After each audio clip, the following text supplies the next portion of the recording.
তাই election commission এই প্রথম টাইট দেওয়ার ব্যবস্থা নিয়েছেন এবং মুখ্যমন্ত্রী যা করছেন পুরো এসআইআর প্রক্রিয়াতে বাংলাদেশি মুসলিমদের এবং রোহিঙ্গাদের বাঁচানোর জন্য। ইলেকশন কমিশনের কোনো ফাইল মুখ্যমন্ত্রীর টেবিলে যায় না, ওটা সরাসরি এক্সিকিউট করতে হয় অ্যাডমিনিস্ট্রেশনকে, যার নেতৃত্ব দেন চিফ সেক্রেটারি।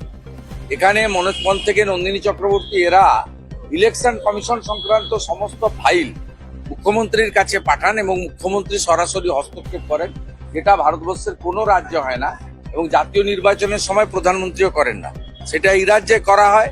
তাই ইলেকশন কমিশন এই প্রথম টাইট দেওয়ার ব্যবস্থা নিয়েছেন এবং মুখ্যমন্ত্রী যা করছেন পুরো এসআইআর প্রক্রিয়াতে বাংলাদেশি মুসলিমদের এবং রোহিঙ্গাদের বাঁচানোর জন্য করছেন।